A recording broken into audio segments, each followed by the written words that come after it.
What's up everyone, welcome back. In today's video I will show you how to rejuvenate your soil. Now this can either be your old soil or if you have picked up some new soil. A lot of people tend to pick up soil from the roadside which needs to be amended a little bit, because you can see this is my older soil on the right hand side, and on the left hand side the lighter soil is something that I've just picked up from the roadside and I've added in this spot. So I will be amending this soil.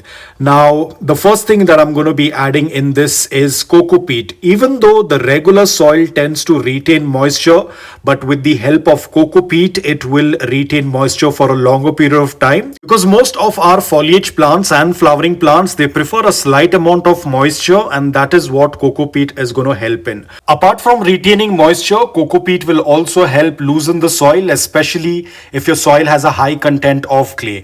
Now guys, again, the percentage of coco peat depends upon your environment and climate. I am from a very dry environment, so I tend to use a little bit more of coco peat, but if you are from a very high humid environment, you can reduce the amount of coco peat. The next thing that I'm going to be adding is sand. Now this is gray sand. I'm using probably 10 to 20%. Sand is very important, especially if you have a very clayey soil, because clay soil has a high tendency of getting compact. So the sand is going to help it make loose, porous and well draining. Almost all of our plants prefer loose, porous, well draining soil mix which retains a slight amount of moisture. That's why the addition of coco peat and sand is going to make a perfect soil mix for our foliage plants or for our flowering plants. Now I'm going to do a thorough mix. As you can already see, the texture of our soil has completely changed. Now remember guys, this is a process that is going to take a couple of days. This is not the soil that I'm going to use right away in my plants. I have already repotted majority of my plants. Now this soil mix is for the future. I am preparing this soil mix and keeping it in open. Probably after a couple of weeks, if I have any repotting, I can use this soil mix. Now that we have mixed everything together, there is one last thing that I'm going to be doing. The soil is loose, porous, well draining, but it is not alive yet. So we will be adding in some live organisms.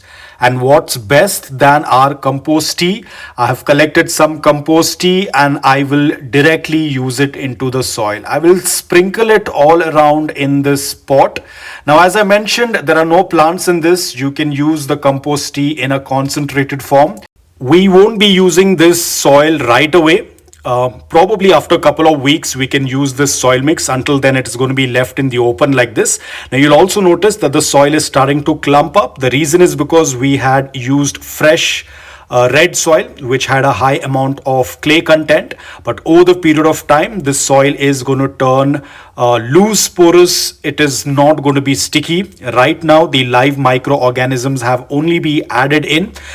They will slowly start to multiply because we also have coco peat in this. We will be adding in some dry leaves later on, so they will start to feed on this soil and they will start to multiply. So probably after a couple of weeks the soil texture is completely gonna change. So that's it for today guys. I hope that you liked this video. If you did, please hit the like button, and if you're new to my channel, please consider subscribing to it.